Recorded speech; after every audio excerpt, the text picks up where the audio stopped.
Happy New Year to everybody. Let me know if you guys can hear me okay. Last week I had a weird little snafu with my mic. So let me know if you guys can hear me fine by giving me a little quick heads up, little thumbs up, little peace sign, a subject to peace sign would be great.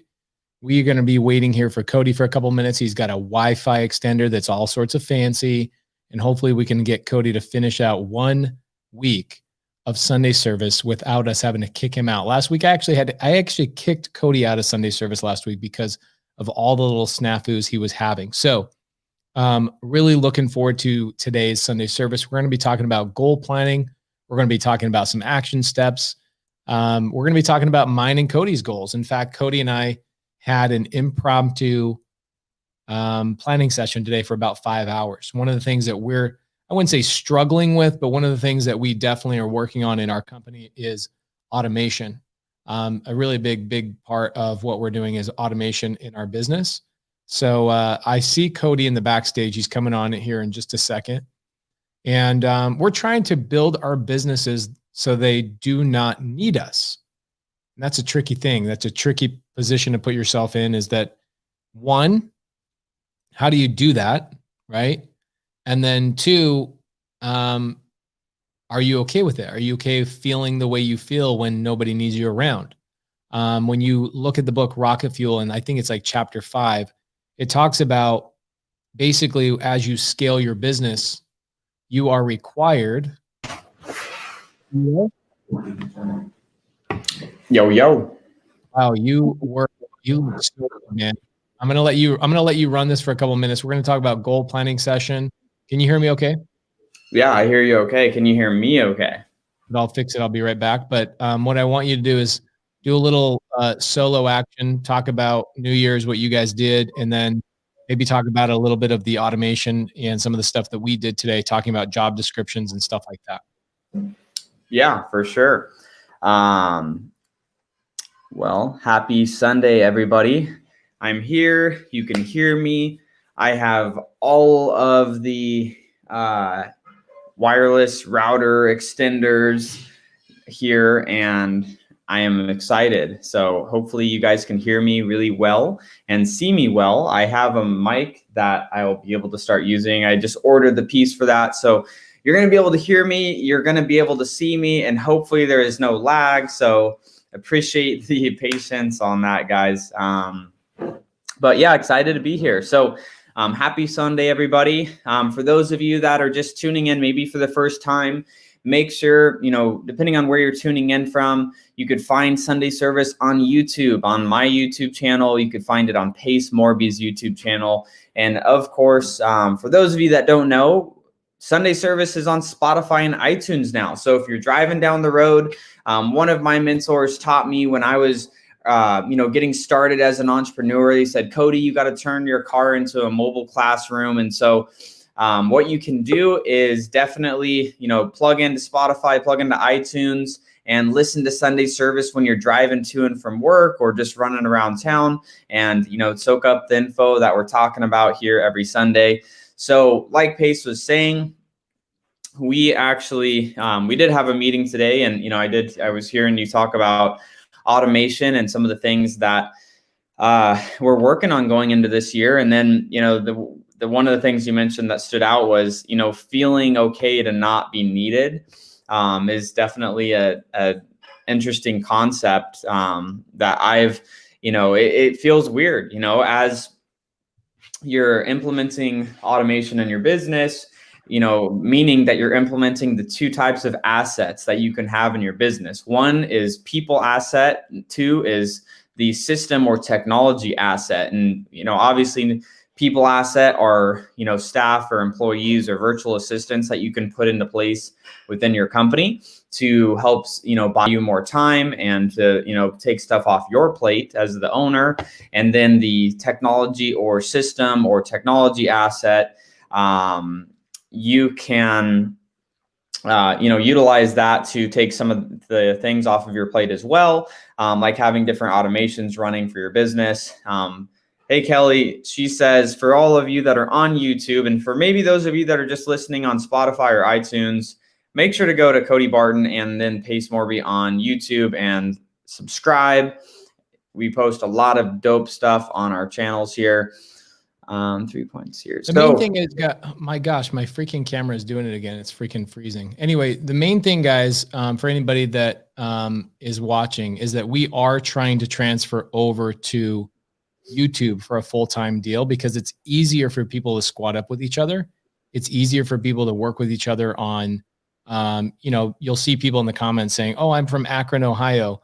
And if you're from Akron, Ohio, and you're in Facebook and the other person's in YouTube, you actually can't see each other's comments. So we really are trying to, by the end of 2021, trying to get everybody that's on Facebook. Like right now we have a little over 200 viewers, but only 90 of them are on my YouTube channel. So it means that we have 110 other people on multiple other streams. And at some point we'd really like to go into one stream.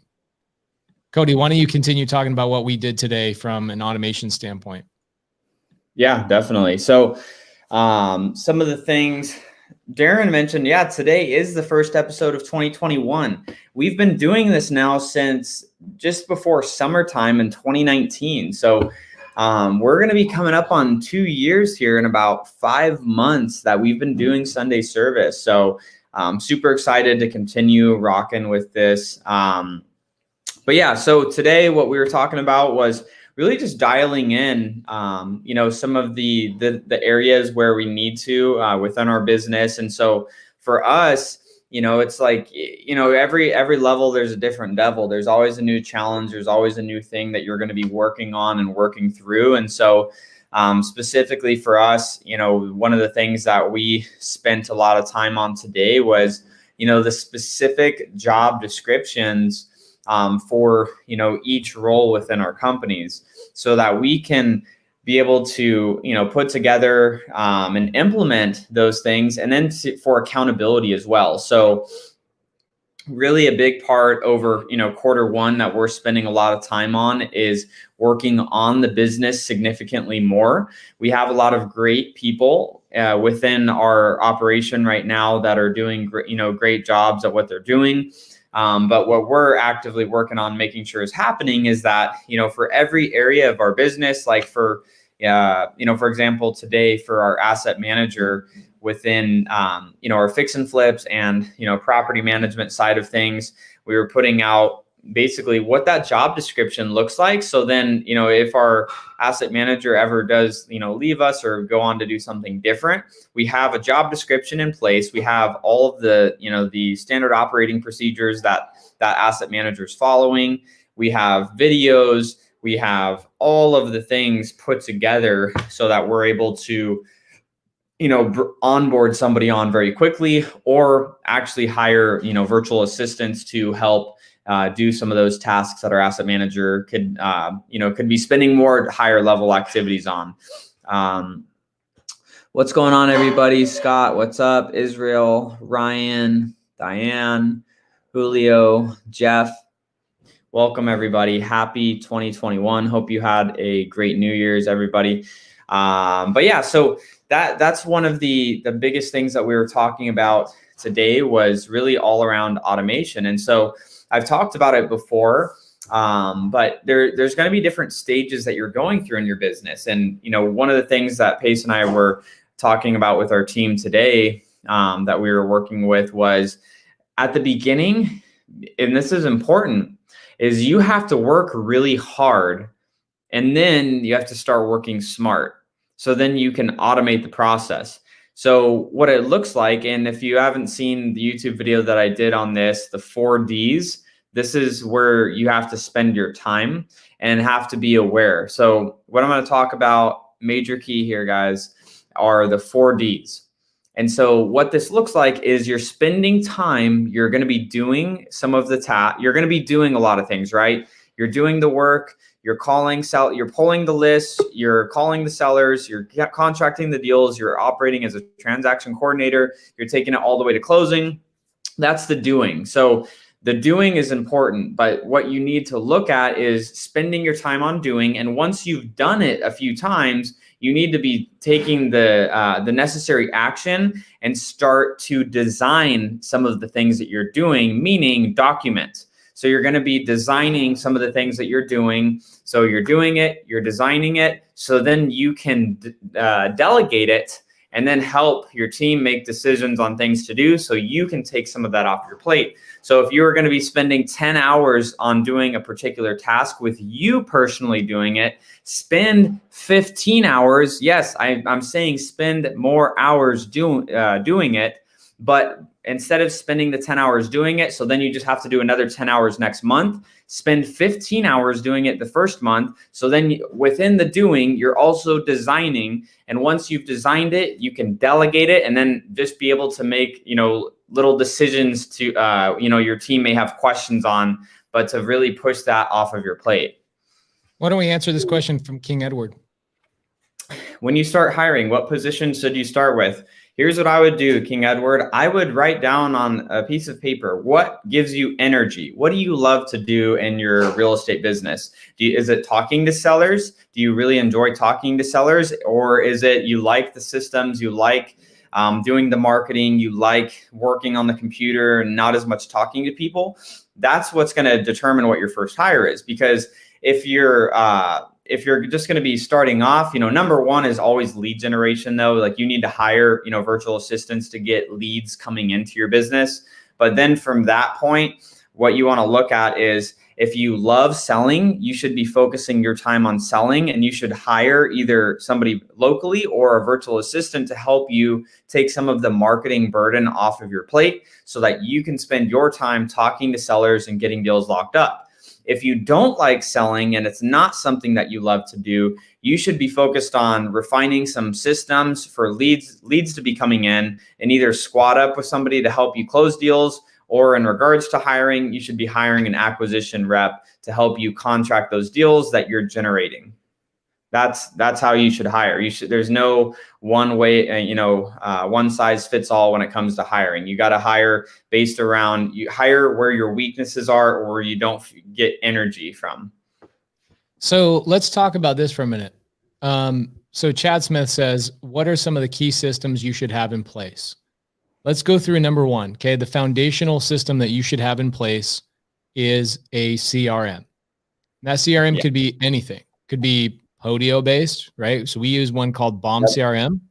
It's based on Podio. It's custom written. I think Bomb CRM is like $99 a month or something like that. Yeah.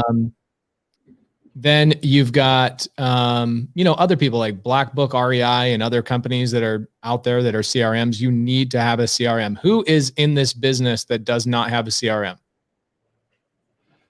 And even a CRM would be really helpful from a standpoint of having an Google Docs, Excel folder. It's better than just having Notepad, right? A lot of people have notepads. And I'll go to like real estate investor meetups and they have a notepad and they have to open up a page. They have to remember something. That's really inefficient. So that's something that you need to take a look at is CRM. Who does not have a CRM? Write something down. So Hung Mai says, is Podio good? Podio is the gold standard. Podio is the gold standard. Everybody that is a scaled up operation has a version of Podio. So that could be, something that is the free version. Podio is free, by the way. But it's very, very frustrating. Free Podio is super frustrating unless you are a Darren Calcutt, because Darren is actually an integrator. He understands how to set up systems and processes and stuff like that. Very smart guy. But if you're like Pace and you just want to go, Pipedrive is another CRM. Cool. Love that. Terrian Buys Houses says, I use Batch Driven as a CRM. That's actually how Batch Driven was designed, was to be a CRM for people that are doing less than 5 deals a month. Okay. So that's a really smart one. Deanna says, I need a follow-up system in my Podio. Cody, why don't you go over what a good follow-up system in a Podio would be?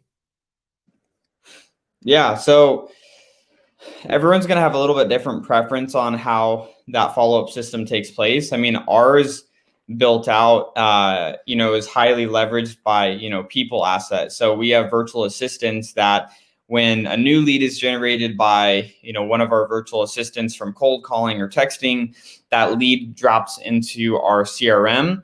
And then our lead manager virtual assistants are going to be hammering those new leads that are coming into the system. And then they're going to be in a bucket where they're getting hammered by our lead manager virtual assistants. And then from that point, once there's contact made, they move over to the next, one of two buckets. They're either going to move into a actual seller lead where our acquisitions, team members are going to be following up with them immediately to try to contract those deals, or they're going to be pushed into another bucket where they're going to be sitting within a long-term nurture, where they're going to be getting, an automated text every couple of weeks, an email, a ringless voicemail drop to them. Let's see, do you guys automate text and voicemail drop? Yes, we do that in our CRM. Why don't you say that, bro? Remember, this is a podcast. You got to vocalize every question a little bit better. Yeah. So, do you guys automate text and voicemail drop during nurturing campaigns? Do you have any examples I could look at? We could probably do something where we go through our Podio. We're going through a big development right now in our Podio. We're changing a lot of different things because we're adding some new apps. We're changing the way that we're doing some of our follow-ups. So we have a lot of new developments happening in our Podio. Maybe here in a month or so, maybe we could do a live kind of going over like the changes we made in our Podio, why we did those things. Yeah. So guys, Cody and I are actually merging our wholesale operation with Matthew Beard. We are going the direction of having more VAs running our businesses. We realize that the purpose of running a business is not to have the business run you, but the purpose of a business is to basically have it work for you, right? And that's what happens so many times. Like here, you said we're using Boom's CRM. No, we're using bombcrm.com, B-O-M-B, bomb, like it's the bomb, bombcrm.com. Okay. So, what happens so many times, like we have nearly 275 people watching right now between multiple streams. You guys all know the pain of setting up systems and processes and going through this grueling thing to ultimately know who's giving you the right information. How does that information pertain to my business right now? What action steps do I need to take today in order to scale my business and improve and improve and improve? It's hard and it takes a while, right? Just like anything worth it. I mean, even today, Cody and I spent 5 hours today together on a Sunday because we wanted to make our job descriptions finite and very clear and have full clarity for those people that, are in those job positions. So, the challenge is that when you have Americans, I'm so sorry, this is going to sound incredibly anti-American. When you have Americans working for you, your business is non-scalable. It's incredibly hard. I mean, Kelly Hanna, who works for us in our media department, she helps us run our Facebook and, the Cucumber Challenge and some of the cool things that we do, like the first deal giveaway. Kelly's in charge of those things. So when you're trying to have an American-based employee, you learn that you spend most of your time babysitting their tasks rather than just setting something in place and automating it. And so right now, Cody and I are focusing on automating our business so we can step away, not so we can work less, but so we can work more on higher level things. So again, we tell our team this stuff all the time. When you're continually solving the same problem over and over and over, you're only going to get so far. And so our goal right now is to solve new problems every day, and new problems every week, and new problems every month. And in order to do that, you have to have good systems in place to automate your business. So for example, let's say that I have a follow-up system. My follow-up system needs to tell me when to follow up with a seller. I should never have to remind myself. The system should remind me for myself, okay? Mark Pocock is correct. It's easy to get lost trying to find a good CRM. Just keeping it simple and find something that you understand. They are all similar. Yes, Mark, great point. That's why we like Bomb CRM, honestly. It's very simple. We know the developer. His name is Jet, J-E-T. And he will actually respond and he'll change things up if needed. He's absolutely amazing. Look at this. Kamohai says, sub 2 student out of Hawaii says, employees have always been the hardest part of running our business. Same thing with us. What we're doing now is we have a new process in our business called hit it and quit it. And what hit it and quit it means is that we hit record, we record exactly what we're trying to convey to you, and we quit talking about it. It's been recorded. We've talked about it. It's in the Trainual, which is the website we use for all of our training videos. If you have a question about your job, there you go. We tell people when they're supposed to report to us, what information they're supposed to report to us with, where they're supposed to get that information. And then basically their job is so clear that if they don't report good numbers, we don't have to train them anymore. We just know they're the wrong person. And so it's really, really hard. Oh my word. It is challenging to keep American-based employees going. In fact, at our level, we're in masterminds and we have some masterminds of our own. At the very tippy top level, there's not one highly successful wholesaler, real estate investor that has not implemented a good portion of their employees over to virtual assistants. Okay. This is the coolest thing. So Cody, I want you to talk about this for a minute. Tom Gallant asked one of the most important questions to date. Why don't we go over this for a little bit? All right. Do you have VAs closing deals? Yes, 100%. Matt Beard just commented, VAs are greater than me. Okay, so the answer to Tom's question, Cody is so eloquent today, so let me jump on this. Tom says, do you have VAs closing deals? The answer is yes. In fact, Matt has done such a great job the last 6 to 8 months growing a team of VAs that not only can do cold call, they can do follow-up, they can do deal conversion. So we've got a deal from what I understand tomorrow out of Florida that was, and we have multiple deals like this because of the way Matt has built our VA system, is that we can do start to finish on a wholesale transaction and a subject to transaction and a seller finance transaction, start to finish without one single American's involvement other than the title company. That is true freedom. Okay. So the answer is yes. Our virtual assistants are being trained. Mamadou says, how much do you pay VAs to close deals? You know what's interesting? Cody, why don't you tell everybody about the commission that Tino just earned on a deal that we did, the $40,000, and then let's talk about how much a regular VA gets on a deal. Yeah, so shout out to Tino for getting this deal done, but he got an assignment for $40,000 that just closed this last week, and his commission is going to be $6,000 on that deal. That's one deal. One deal that he got closed is $6,000, which is great. We're stoked about it. But hold on, before we go any further, the employee mentality of that is going to look at that number and they're going to say, well, man, the owner of the company got $34,000 and Tino only got $6,000. Guys, that's not how it works. Right? We've got virtual assistant costs. We've got marketing costs. We've got lead costs. We've got taxes. We've got Do you know what it costs just to have one employee in taxes, building, internet, all that kind of stuff? So obviously we're not pocketing $34,000. Okay. So let's get that straight. But the reality is, as a business owner, you want to keep as much money as possible because business is challenging, especially when you're scaling. You need to put money out before you get money back. So when you give a salesperson $6,000 in commission in America, how much does a virtual assistant get for locking up the real deal?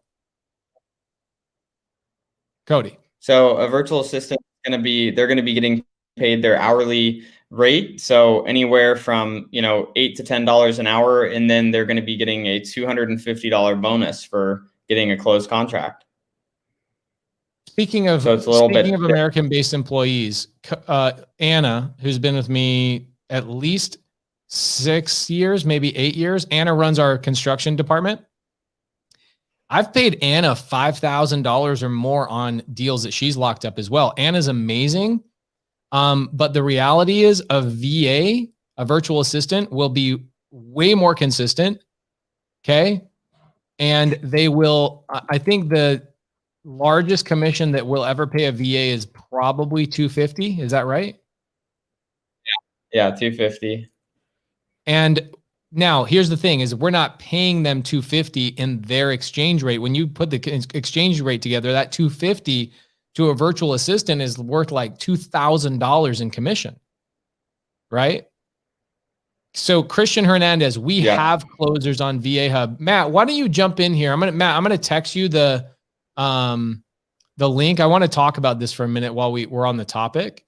Matt, are you in a place that you can jump on here and chat about what we're doing from a virtual assistant standpoint and closers and all that kind of stuff? I'll text him real quick. I just sent him the link. So yes, guys, the answer is yes. The goal is to have virtual assistants that can actually close the deal. Okay. I just want to mention this real quick, Pace, because I saw it and I'm just like, this is the thing that cracks me up. Like I just had a conversation with actually Stephanie Polydorf yesterday about this. So Ken is saying, Brent says, I'm assuming that means Brent Daniels. Shout out Brent. Brent's amazing. Brent says that foreign virtual assistants don't understand how Americans communicate. Is your conversion rate lower than an American employee? Here's the deal, is a virtual assistant, no matter where they're from, as long as they know how to speak the same language and they know how to communicate on the phone, if they have a work ethic and they have ambition, you can teach them the skills to be able to get deals done, regardless, bottom line. Because here's the deal, is we live in America. We're a melting pot. If you've listened to some other top wholesalers in the industry that have strong accents, for those of you that don't know who Kong is, if you follow him on Instagram or you follow him on YouTube, he's an awesome guy. I like following his content, but he has a very strong accent. And when people say, if you have an accent, you're not going to get deals closed, I'd like to argue that fact with plenty of Americans that have really strong accents when they're communicating with these sellers. So it's nothing to do with the accent. If you train them how to utilize the script, how to follow the script properly, how to, negotiate on the phone with the seller, bottom line, they can get the deal done. Yes. Here's what's interesting, Cody, while you're bringing this up. Horacio says, when you say they are closing the deal, are they negotiating and sending off the contracts on their own? Who determines if the deals they are closing are deals? So Horacio, let me tell you something about Filipinos. They're better than you. They're better than me. They're better than Cody. So what we believe, especially when I first got in this business, I used to believe that Filipinos were like machines. And I would treat them like machines. I would think about them as machines. And I would say, oh, they can't do this. They can't do that. I can't do this. They can't do that. I have still, to this day, not seen something a virtual assistant can do better than an American. Have you, Cody? Is there something that a virtual assistant can do not as well as an American? No. Cody, are you frozen? I think you were frozen. Dang it. But no, I wasn't frozen. I'm it's here. Definitely you. So guys, virtual assistants are absolutely hands down better than any American employee we've ever had. Okay. They are human beings. I know it's hard to believe, but Matt has a huddle with them every morning. They're super sweet. They send us photos of their family, their wives, their kids, all of their hopes, their wishes, their dreams. When they buy houses and they buy motorcycles, they send us photos of them. We absolutely love our virtual assistants. Here's the difference. They actually do their job. That's it. They actually just do their job. And here's the thing. What is the most important? There's the two most important things in business are what? Number one, consistency. Number two, timing. Okay. So how can you? Kelly actually has a handful of VAs that she manages. In fact, we just replaced, guys, check this out. Kelly, who runs our media team, again, she runs the department that does the first deal giveaway. She runs the Facebook group. She runs all of our live streams. She does so many things behind the scenes. She runs our YouTube channels, all that kind of stuff. Okay. Kelly Hanno is somebody you guys definitely want to know. Kelly, we just let go of an American editor that is 4 times more expensive than a Filipino editor, one of our virtual assistants. He's 4 times as expensive, and the virtual assistant puts out 10 times more productivity, 10 times better communication, surprisingly better English. That's the crazy thing. Our Filipinos have better English and better grammar than most of our American employees. It is crazy. And it's a paradigm shift. It's a paradigm shift that we had to put in place. So when you guys are talking about scalability, this is the funniest freaking thing, in my opinion. The funniest thing about people are trying to save. So check this out. This is kind of how I think about it. Okay. So let's say that we're running a grocery store. Okay. And we tell everybody in the whole world, our grocery store everything is 80% off. 80% off at this grocery store. Everybody should be running over to that grocery store. Can you guys hear me perfectly fine, or am I glitching? Crystal clear. Okay, great.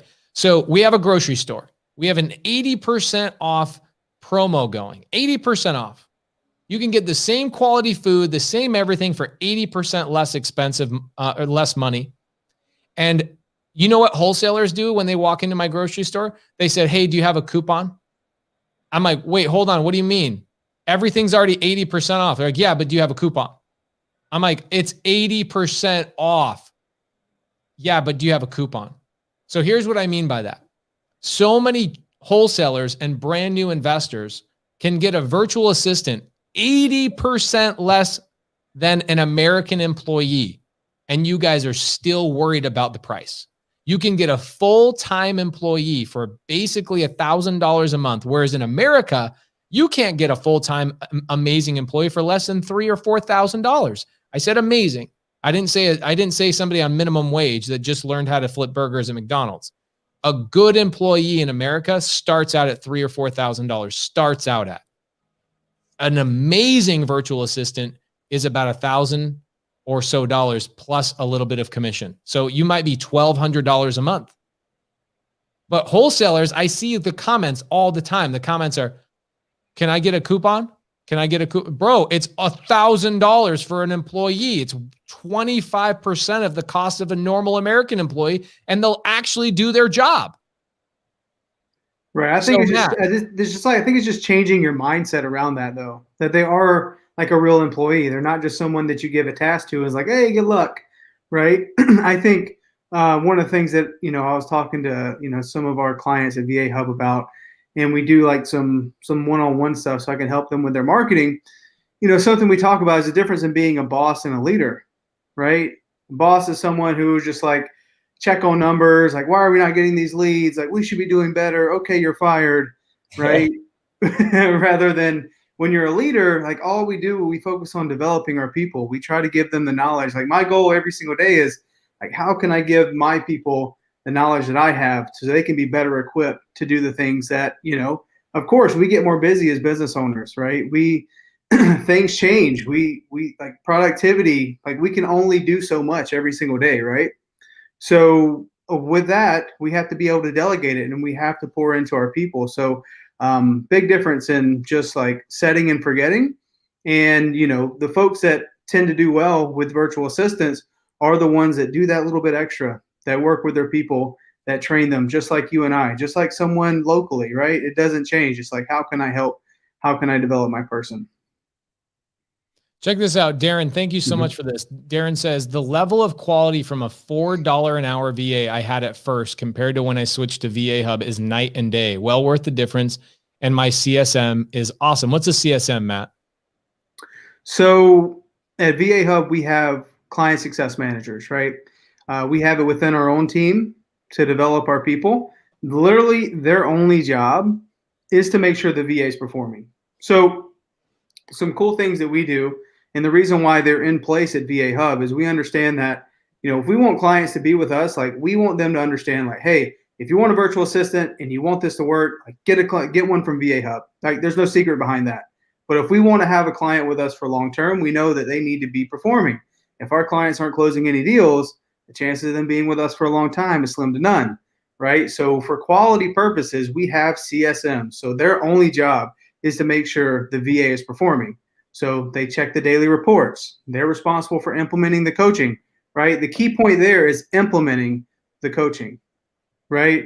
Whatever that you are trying to train, if it's subject to, if you're in the sub 2 mentorship and you're learning things and you want your VA to get that too, it's going to be on you to basically train your CSM to implement those things. But literally the CSM is in place to make sure everything is running properly. So you can focus on, hey, I need to get more contracts.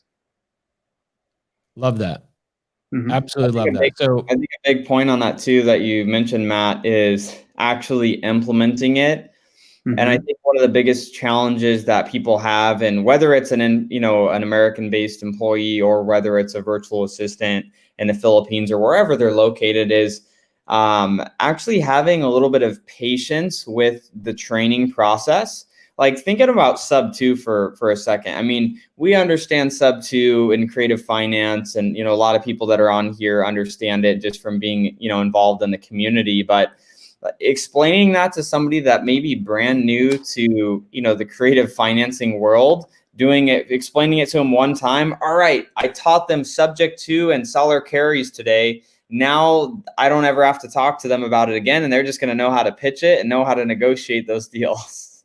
Dude, how many times did Pace with the sales team have to say the same story over and over and over for someone to be like, oh, okay, I got it. I think I could do it. And then they pitch it and it's all wrong. And you have to do it again. And it just comes down to repetitions and implementing that training for sure.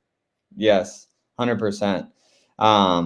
Let's look at a couple of these questions here. So Rick has actually commented a couple times, and he's saying, so we can actually train our VAs from VA Hub. And so he's mentioned a couple other comments above too, Matt, just so I wanted to ask you.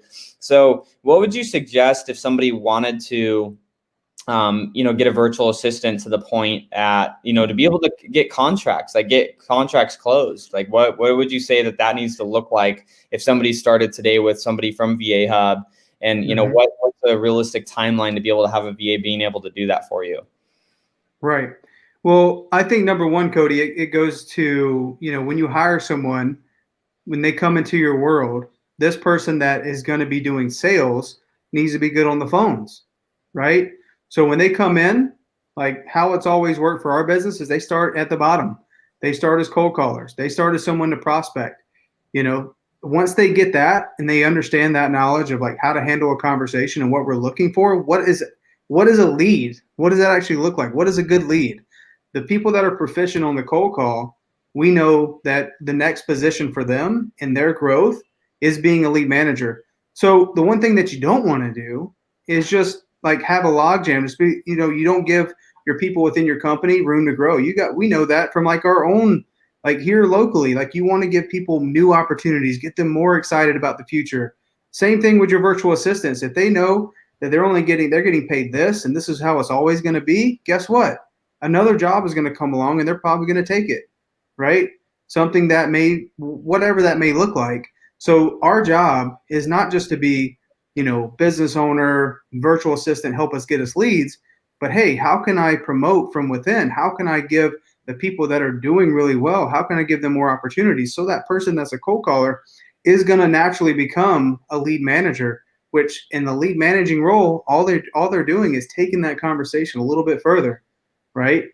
They're, setting expectations. They do some price conditioning, right? They understand what we have to do and where we need to be on property. So it's a natural progression from within, but the main thing is they start from the very bottom. And when you bring someone in your business, virtual assistant or not, it's important to have upfront agreements, right? It's important to have an upfront agreement with everyone in your business. It's like, hey, I'm going to agree to do this with you, right? And this is going to be your agreement with me. It's not expectations. It's an agreement because it goes both ways, right?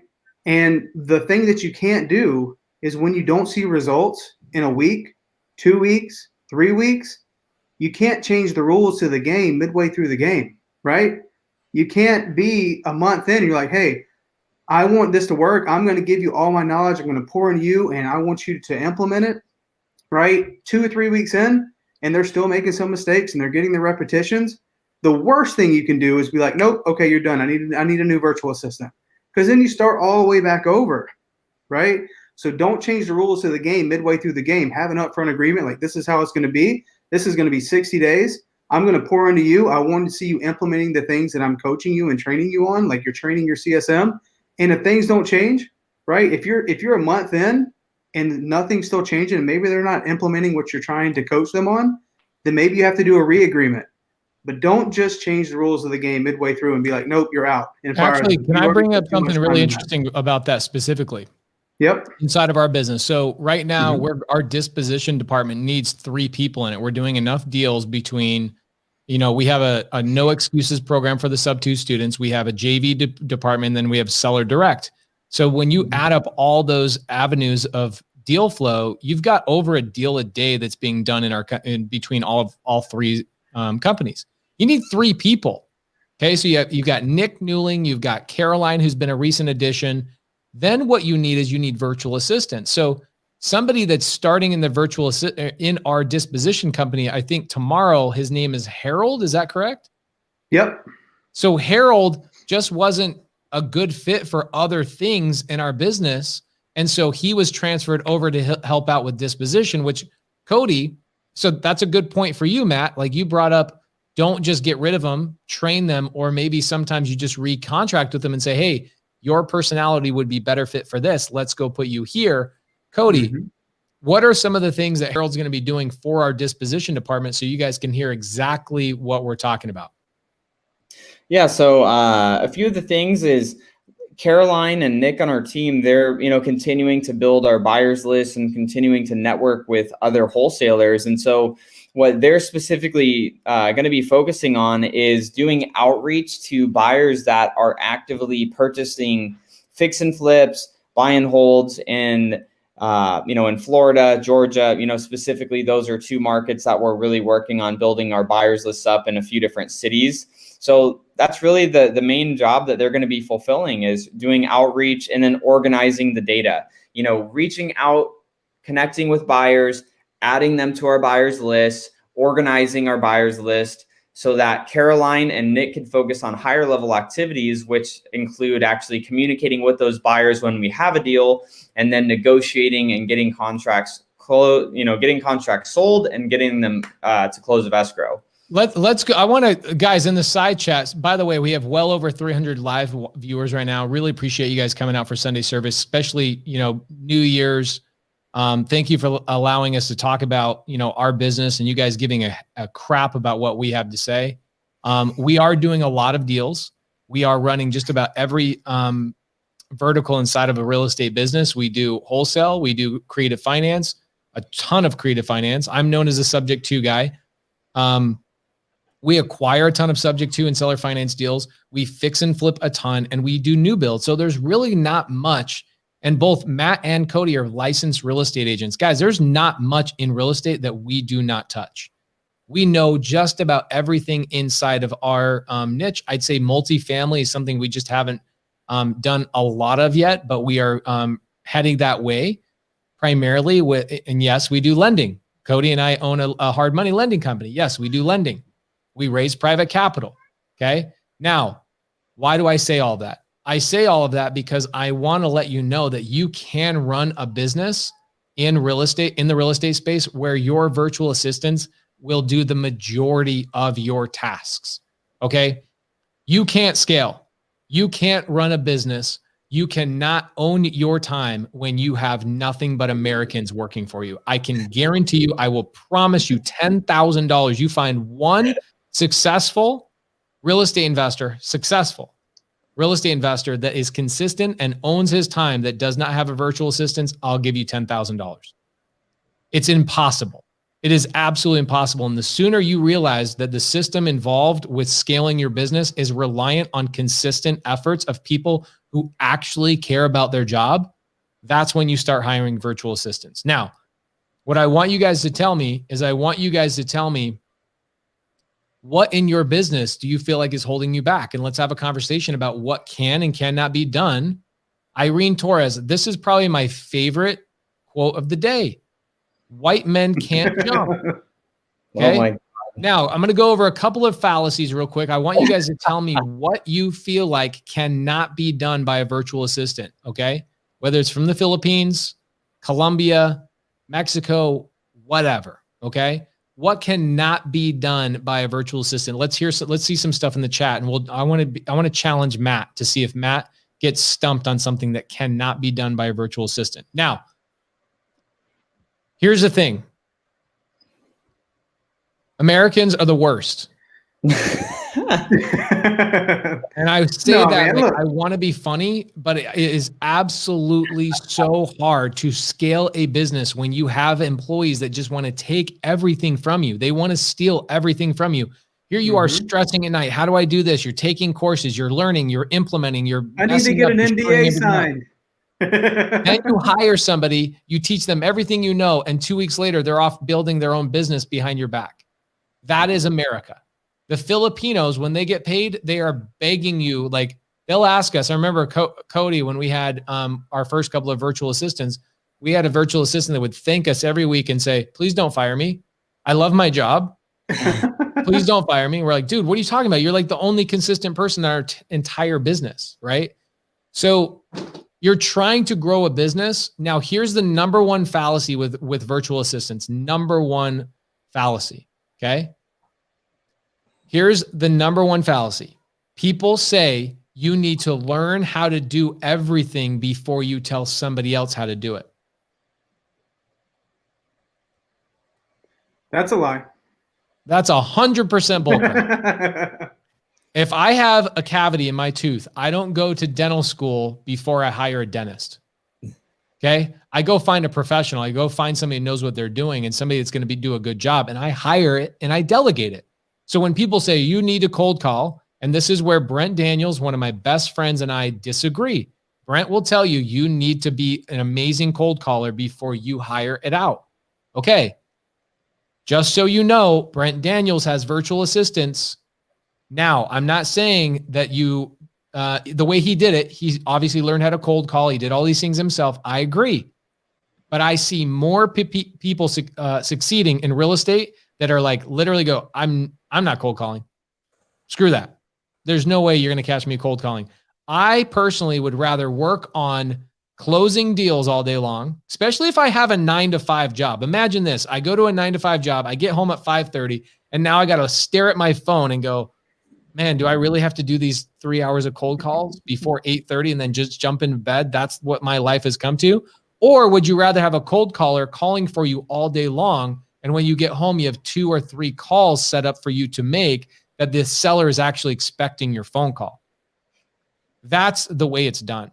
Here's the thing is you don't need to know how to cold call. You don't need to learn how to cold call. You need to hire somebody that knows what they're doing. That's all there is to it. You just need to know the expectations, like the right expectations to have of somebody that you hire to cold call.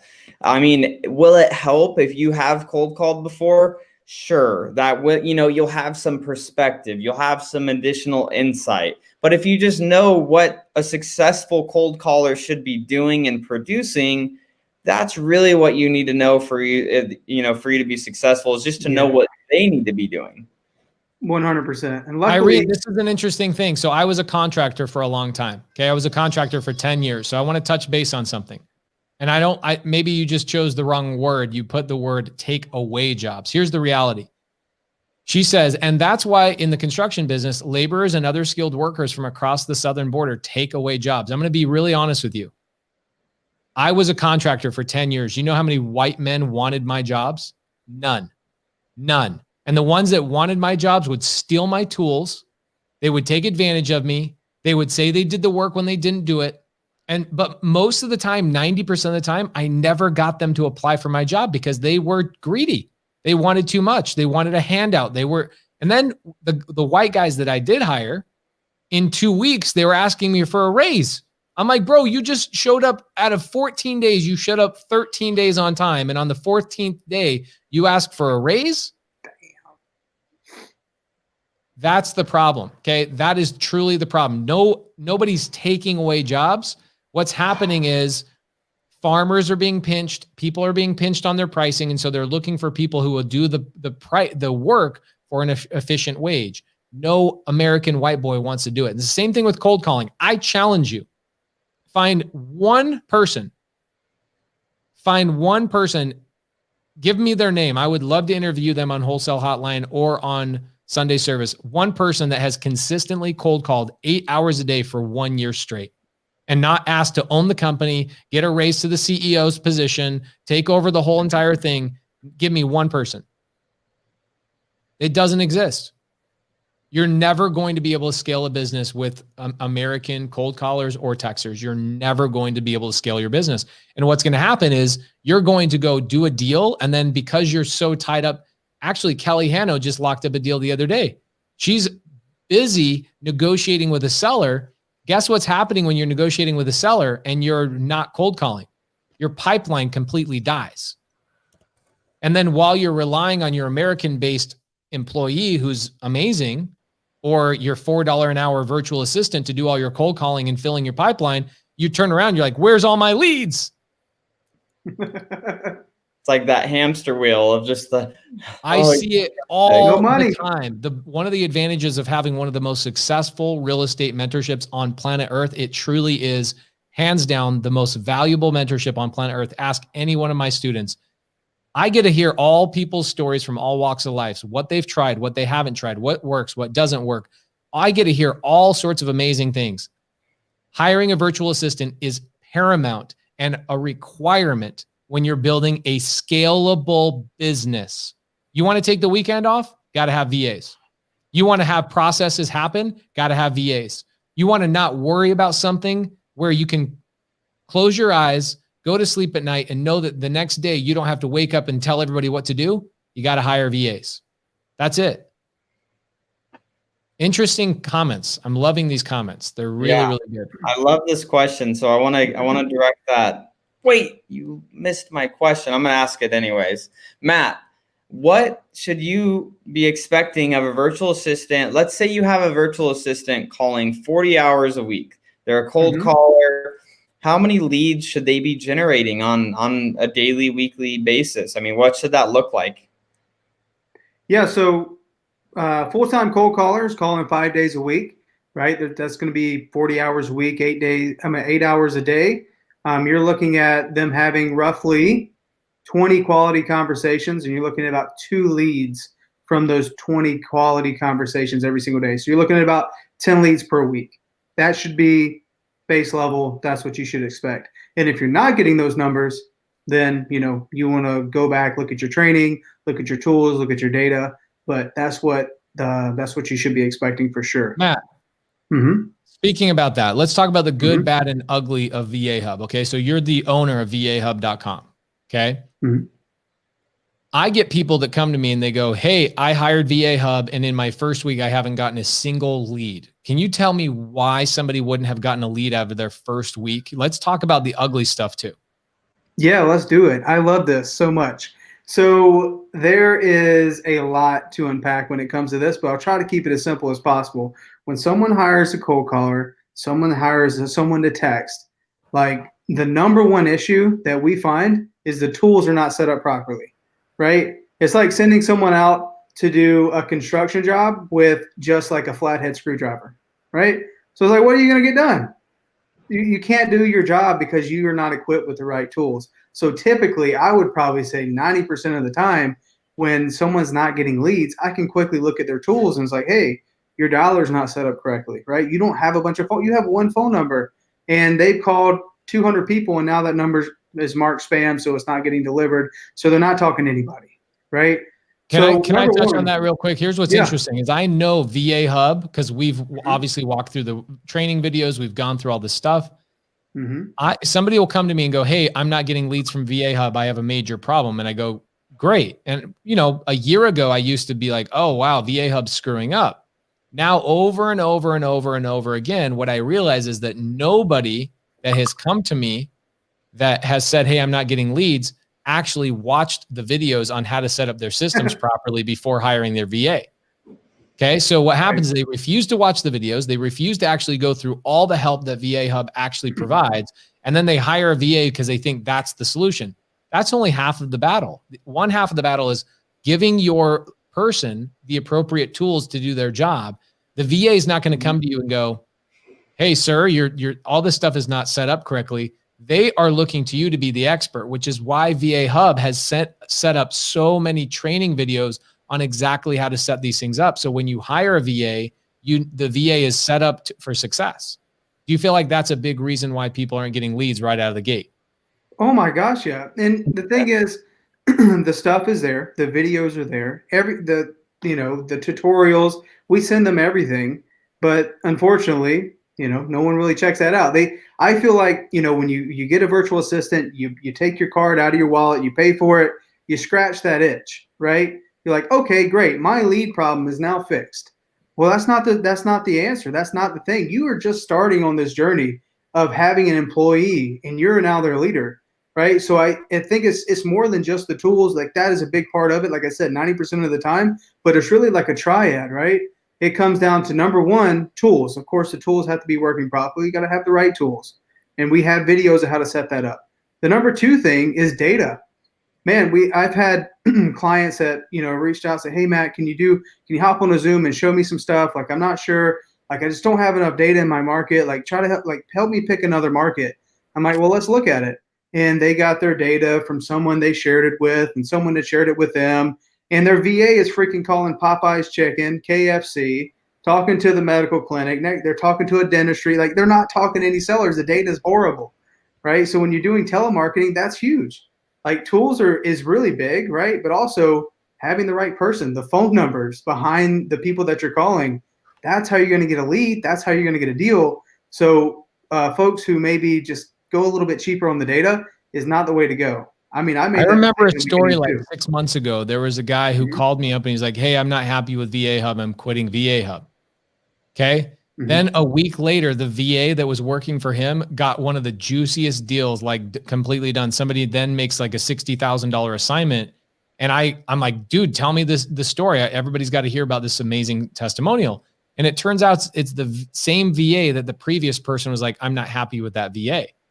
And so we dug into the information, and the guy was getting all his skip trace stuff on some discounted, skip tracing service. And it's like, dude, the guy, you're giving them bad data to call. So they're calling and they're doing the work. Like, they have screen recordings, they have their dialer, they're doing everything correctly. And they're sitting there saying, you told me you wanted me to call on this list. So guys, a lot of times it comes down to that data. Matt, at the end of the day, let me tell you what Americans do want. We have 350 people watching. I expect 350 yeses in the comments. Guys, get ready to type yes right now. Are you lazy? Here, I'm going to type it the first yes. I'm going to type in yes. I'm typing yes right now. I'm lazy. I want to work hard so I don't have to work hard. Okay, that's what my version of lazy. What do I mean by this? I mean that I want somebody to tell me literally what to do. So when I'm looking for a VA hub, not VA hub, but I'm looking for a VA company, I'm looking for a company I can talk to and I can say, hey, I'm brand new. I don't know what CRM to use. I don't know what dialer to use. I don't know what data to use. I don't know this. I don't know that. Does VA Hub literally just give them like a Pace package? Like, Pace is lazy. Is there a Pace package? Somebody can come in and you just go, Matt, I need the Pace package, bro. Like, tell me the CRM, tell me where to get my numbers, tell me this, tell me that. Bro, just give me the lazy Pace package. Is there something? We have the lazy Pace package for sure. Everyone gets the lazy Pace package. When someone gets started and they're like, which is typical, a lot of folks come to us and they're just getting started. It's, hey, here's the best practices on the dialer. Here's what our successful clients are doing, right? So we share that with everyone. Here's what you need to do on your dialer. Your CSM actually helps you set up your dialer, right? Helps you get your phone numbers, telling you like, hey, you're going to need more phone numbers for this group, right? And explaining you what that actually means. Because if you're new and these are all theoretical things and you're not practicing it, your mind's going to be like freaking Rain Man. You're all over the place, right? But you're going to have actually practical questions when you start setting up your tools. So your CSM is there to help you, right? And also, they'll share with you our CRM too. Obviously it's up to the clients if they want to use that, but yeah, they're there to help. I'm going to give you a hack. Okay. First and foremost, if you're trying to run a business, stop being so damn cheap. Okay. You've already found a company, whether it's VA Hub or any other VA service, there's 100 of them out there. Okay. You have a VA service that is 80% cheaper than hiring an American who won't even do the work in the first place. Okay. You've already won. You've got 5 coupons stacked on top of each other. And then on top of it, you have the best product known to man, somebody who's consistent. Okay. Stop being a cheap mother effer. Hire an employee. Get them trained. Take the crap off your plate you don't want to do. Cold calling? Are you kidding me? I would never cold call the rest of my effing life, ever. I would never do it. It's an absolute waste of my time. For me, I want to talk to sellers. I want somebody else sifting through the big old stack of hay and pulling the needles out for me. Okay? So Aaron Leitz asked a great question. What do I do when there are no more phone numbers available? And what he means by that is that, guys, when we're dialing out, when VA Hub is dialing out to, doing their cold call, they're using a phone number. Obviously, it's not your phone number or your grandma's phone number, your girlfriend's phone number, your boyfriend's number. It's a random number that you purchase. So, Cody, why don't you tell everybody, one, where do we get our numbers from? And two, what happens when they run out, which I've never heard of that question before, which is why I selected it.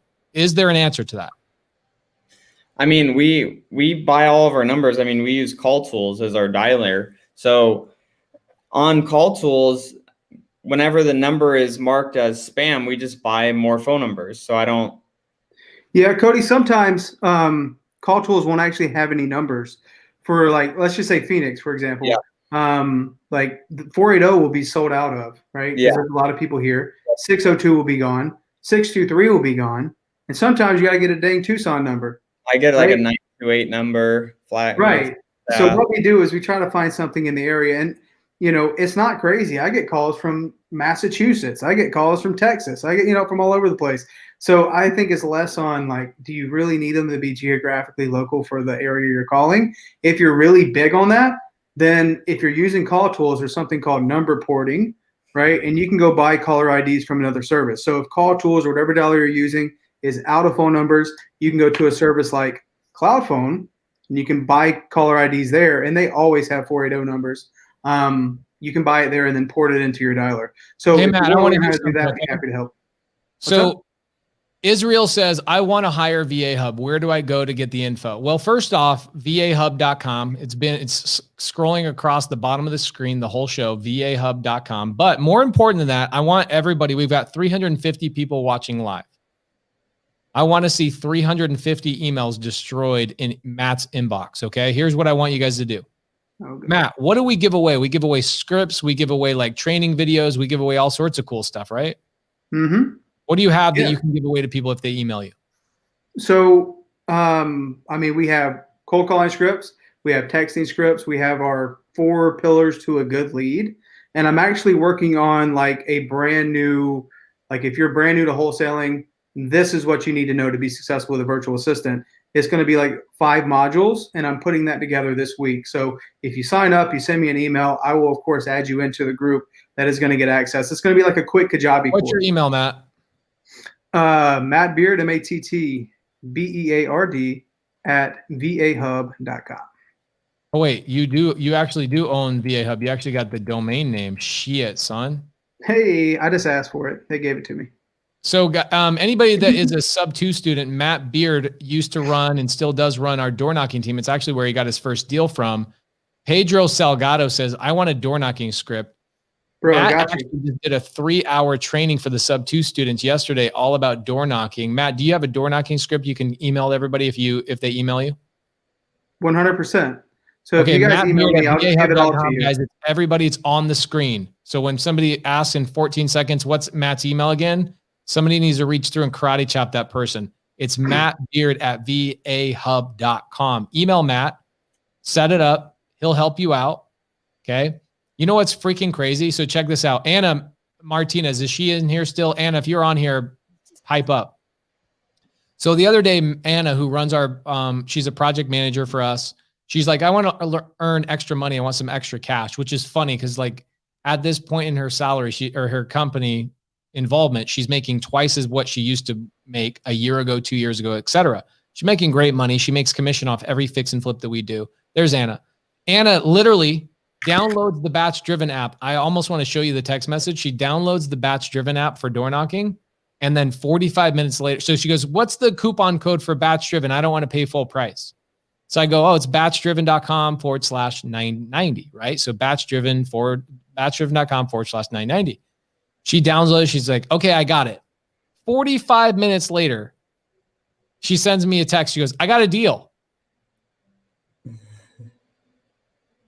Literally, she got a deal. Insane. And everybody else is like, how do I get a deal? How do I get a deal? Anna doesn't even work. She doesn't do investing full time. She literally downloaded the Batch Driven app, gets a deal in 45 minutes. First time she'd ever used the app. $50. Yes. So anyway, I think we're buying that deal. I don't know. Cody, are you involved in that at all? I don't even know what's the deal. Great answer. That means that your business is running without you. You have no freaking clue. Okay, see, BYNY says average cost of a VA on VA Hub. This is a great answer. I have a great answer for you. The answer is 1/5 the cost of an average American. That's the answer. That's your coupon code. You're going to pay 20% of what you would pay an actual American. But the difference is here, if 80% off of an American salary is not enough money for you, here's the added benefit. They'll actually do their job. It's amazing. They'll do their job. This is, oh my gosh, this is like if you already don't have enough cherries on top, here's an extra juicy cherry on top.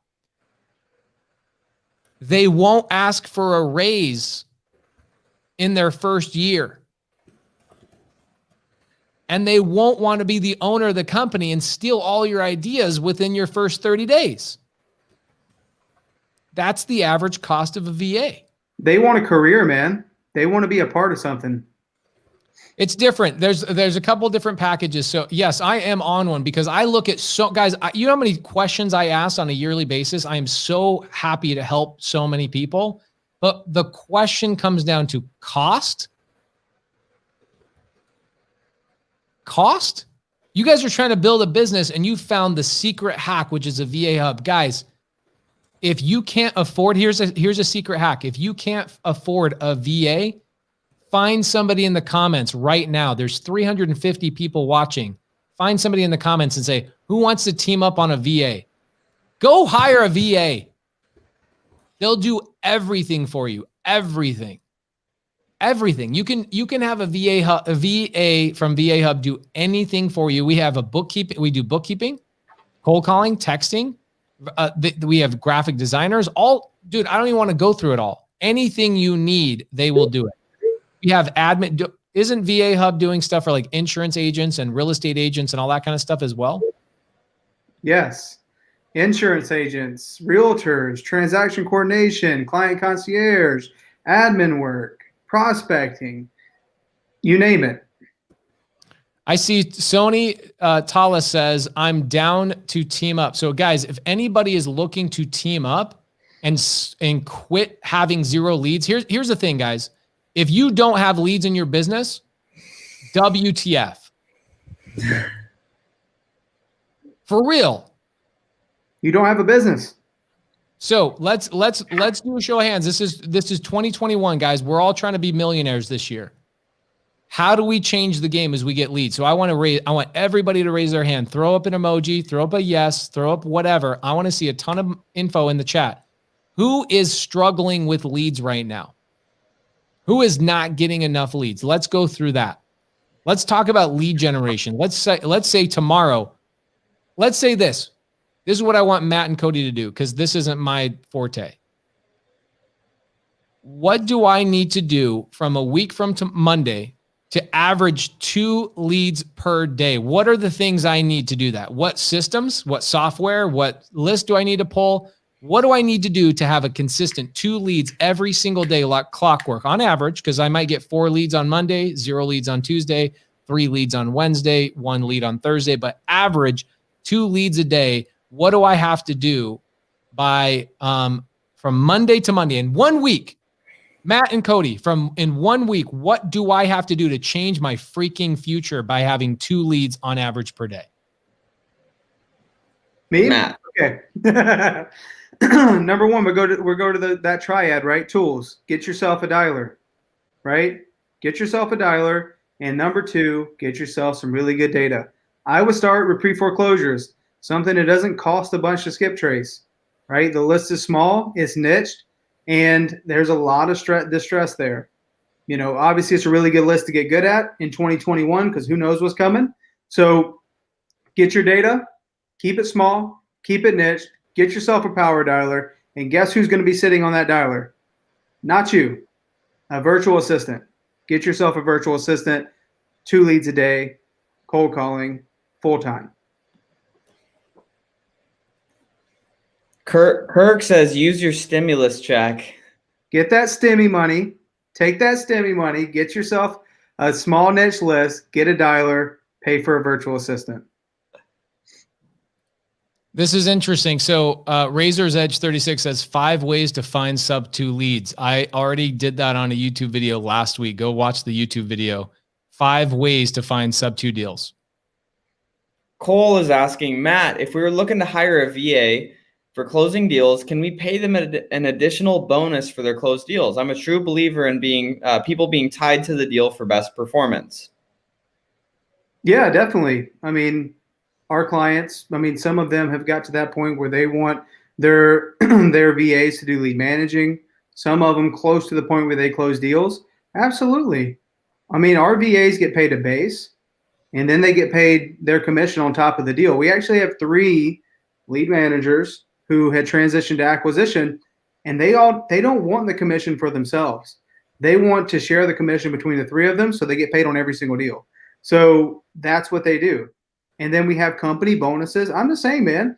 I'm happy. Like if the business is making money, like everybody wins, right? And that's the way it should be for sure. I've never heard of this question. Deanna is one of my favorite sub 2 students. She says, what do you set your call tools channel to? Sunday service. I'm just kidding. 5 lines, 5 channels at a time, anywhere from 3 to 5. Sometimes during the day, Deanna, like 10 o'clock to 11 is a lull period. And then right after lunch is a lull period. So like 2 to 3, you'll see your availability time shoot up, meaning that your VAs are sitting on the dialer. They're not getting connected to anyone. People are not answering their phones. You can shoot it up to 8 channels, but typically sit at around 5. Aaron Leet says, how large of a list does the average VA need in order to stay busy for a month? Aaron is such an interesting gentleman. He's one of the top he's the top sales guy at his business, makes incredibly great money, but he also has very technical questions. I think he's a little bit of an integrator. He asked these kind of questions. This is a common question that comes up. By the way, guys, we have 360 people watching live. Thank you so much. We really appreciate you tuning in. Thank you so much. So, Cody, Matt, how large of a list does an average VA need in order to stay busy for a month? And here, I'm going to couple this other question. Okay. How many times will you call the same list until that list is considered dead? Cody, you want this one? I'm going to pass this to you. Okay.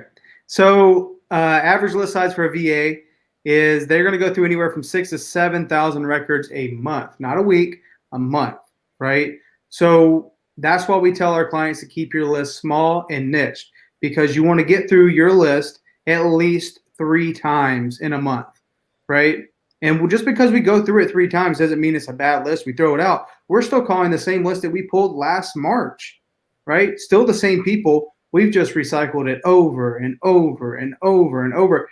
And you'd be surprised. We're getting deals now from the same people that may have not answered in the past, or maybe they weren't ready to sell in the past, getting deals from the same list. So the magic is not in the list.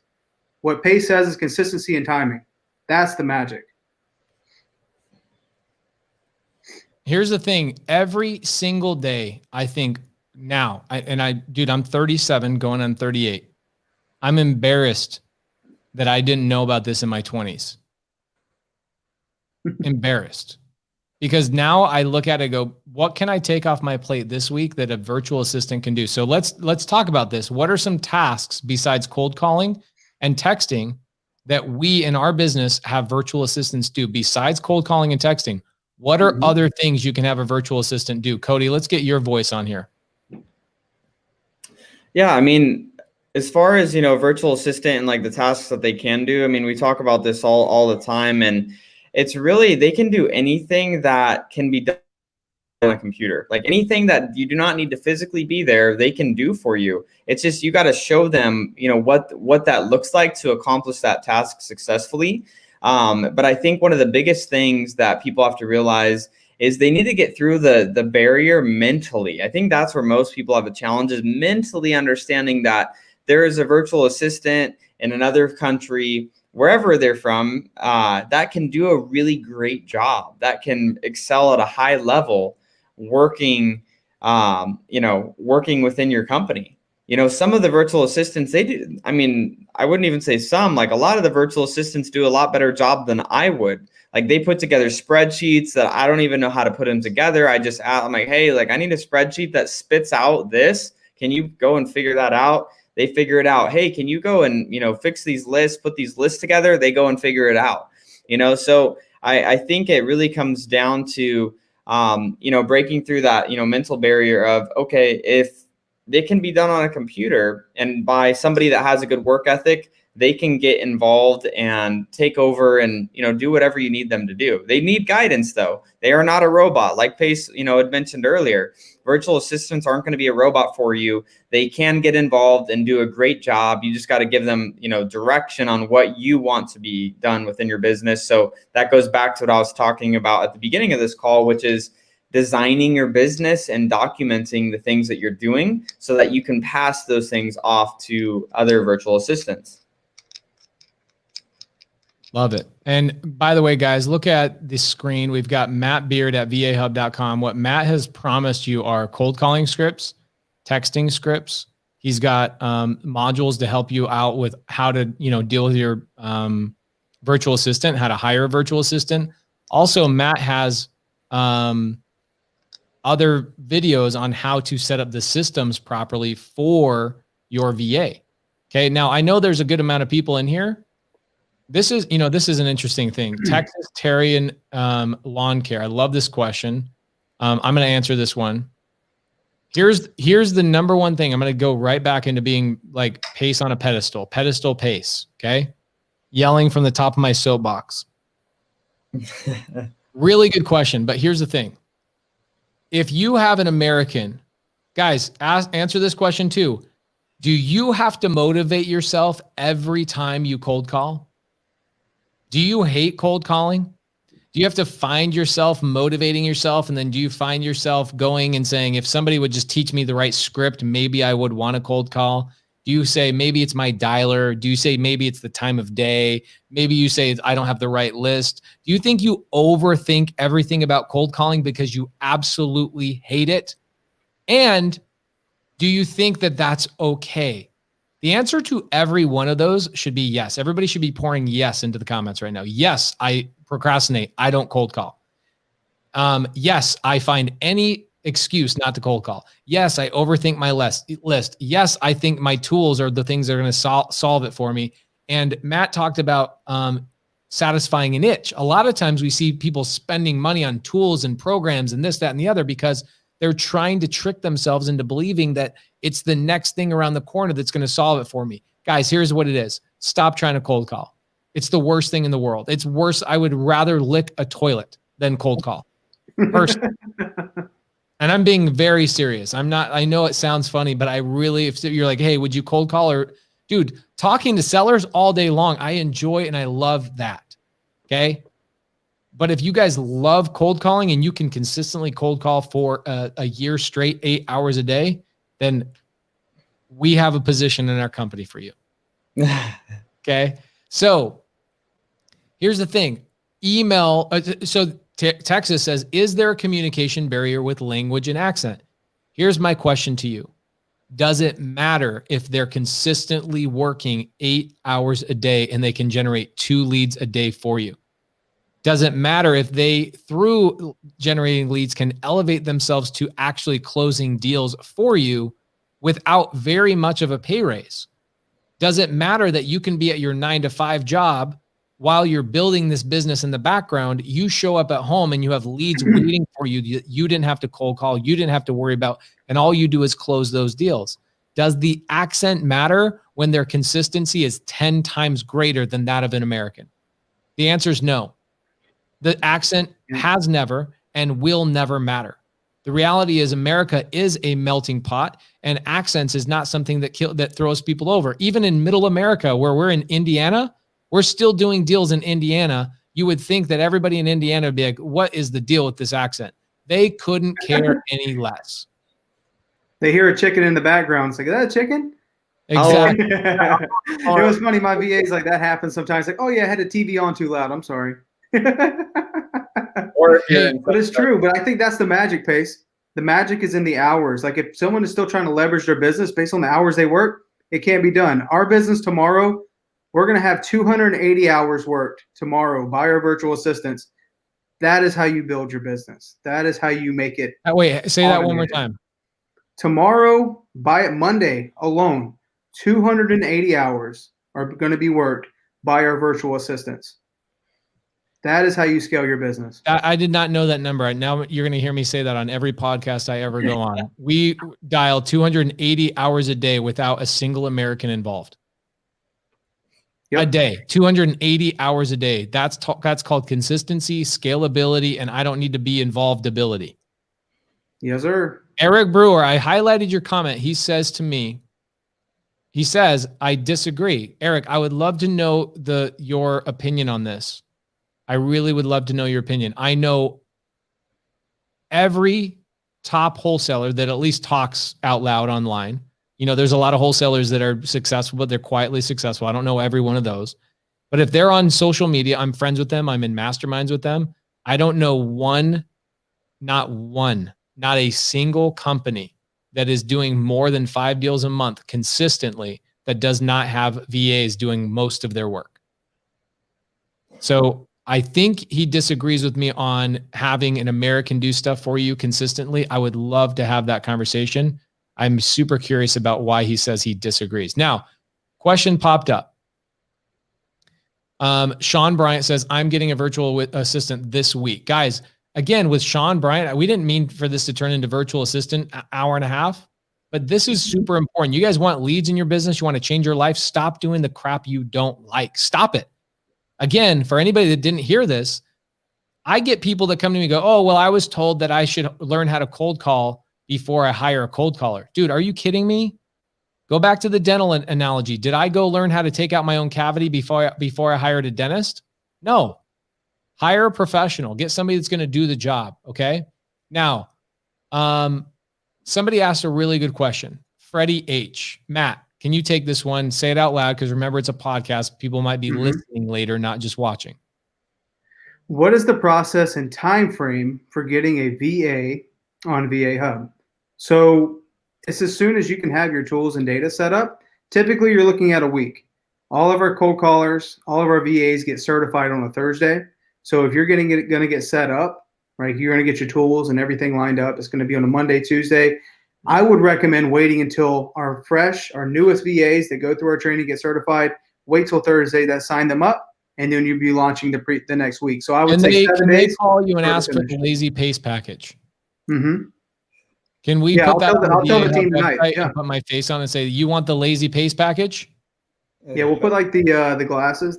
Yes, dude. I'm telling you, like, seriously. People need to be told exactly what to do. Okay. Maritza says, how long until a new VA is giving you 10 leads a week with VA Hub? Well, that should be the standard, Maritza. You should be shooting for 10 leads a week from one virtual assistant. If you're not getting that, then you need to look at those three things. You need to look at your tools, you need to look at your dialer, and then we need to look at the training. Let's look at what is actually being said on the phone. How are we implementing the things that we're coaching on, right? That is how you should problem solve to get to 10 if you're not already there. So let's say that I currently am a VA Hub client, Matt. I don't know the answer to this. So let's say I'm a VA Hub client and I feel like I need somebody to look at my tools and my stuff for me. Who would I reach out to help me out with that information? That'll be your CSM. So you are assigned a CSM from the time that you get started. So the CSM will help you with your tools and will help you getting started. So I think 10 leads is awesome. That should be the number you're looking for. But if you're looking for 10 laydowns, like it goes back to like, what are you expecting?